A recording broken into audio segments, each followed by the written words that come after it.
प्रभु यीशु मसीह के पवित्र नाम में सभी को जय मसीह की। मैं आशा करती हूँ कि आप सब आशीषित होंगे। आज की जो वीडियो है वो हमारी आत्मिक लाइफ के लिए बहुत ही ज़्यादा महत्वपूर्ण है, जो कि खुदा के दास के द्वारा लिखी हुई मेरी भविष्यवाणी की पुस्तक में से ली गई है। तो आज हम सीखेंगे प्रार्थना की विधि।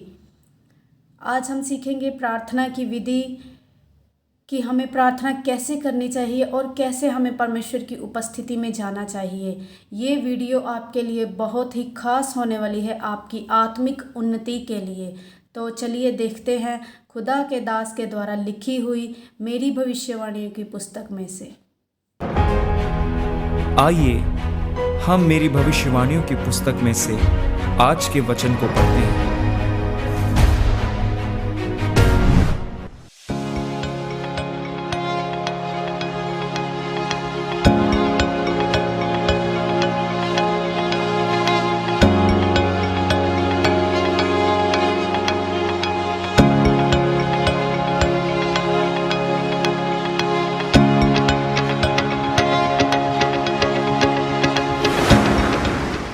प्रार्थना की विधि।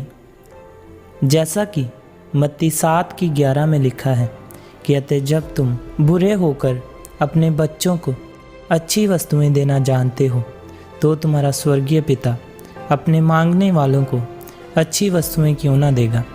मेरे प्रियो, बाइबल बताती है कि इस पृथ्वी पर अगर सबसे ताकतवर कोई चीज़ है तो वो आपकी प्रार्थना है। जब आप प्रार्थना के लिए बैठते हैं तो कभी भी प्रार्थना आराधना के बिना शुरू ना करें। दूसरी बात, जब आप प्रार्थना के लिए बैठें तो सबसे पहले गैर भाषा से प्रार्थना करें।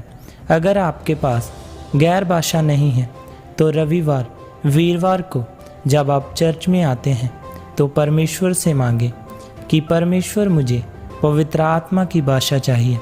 जब आप प्रार्थना में गैर भाषा बोलते हैं तो पवित्र आत्मा आपके दिल में प्रार्थना की एक जगह बना देता है जो आपके जीवन को बदल देता है, और फिर परमेश्वर का आत्मा आपको बताता है कि अब आपको किसके लिए प्रार्थना करनी है। जब आप ऐसी प्रार्थना करते हैं तो आप देखते हैं कि आपकी प्रार्थना का असर आपके जीवन में हो रहा है, और जिन प्रार्थनाओं के जवाब आप चाहते थे वह आपको मिल रहे हैं।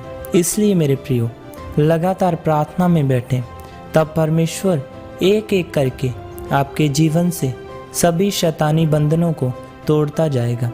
परमेश्वर ने कहा, अगर बार बार मांगने पर एक अधर्मी पुरुष एक विधवा का न्याय कर सकता है, तो मैं उन लोगों का न्याय क्यों ना करूँगा जो दिन और रात मेरे नाम की दुहाई देते हैं। परमेश्वर ने एक व्यक्ति के दिल में डाला कि तूने अपने देश के लिए प्रार्थना करनी है। वो रोज़ परमेश्वर से प्रार्थना करने लगा कि परमेश्वर इस देश को बदल। बहुत साल बीत गए लेकिन उसकी प्रार्थना का कोई नतीजा नहीं निकला। फिर उसने अपना काम छोड़ दिया और सुबह शाम प्रार्थना करने लग गया कि परमेश्वर इस देश को बदल, परमेश्वर इस देश को बदल। एक समय आया कि उस देश की सरकार ने नियम पास कर दिया कि उस देश के सभी जुए के अड्डे, सभी शराब के ठेके बंद कर दिए जाएं, और आज उस देश के 90% लोग मसीह में हैं। किसी ने उस व्यक्ति से पूछा कि तुमने ऐसा क्या किया कि देश बदल कर रख दिया। वो उस व्यक्ति को अपने घर में लेकर गया और वह लकड़ी दिखाई जिस पर घुटने लगाकर वह प्रार्थना करता था।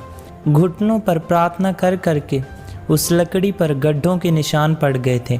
उसने कहा कि यह मेरा मूल्य है जो मैंने परमेश्वर को अदा किया है।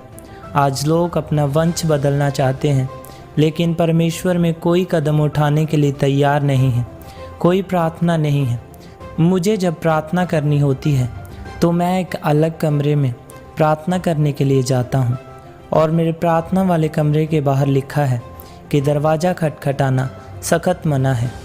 कोई भी जन, चाहे मेरी टीम हो चाहे मेरा परिवार हो, दरवाजे पर ठक ठक नहीं कर सकता, क्योंकि जब आप बड़ा नतीजा देखना चाहते हैं तो आपको कुछ मूल्य अदा करना पड़ेगा, और उस मूल्य को देखकर परमेश्वर आपकी हर एक कमी को पूरी करेगा। आमीन।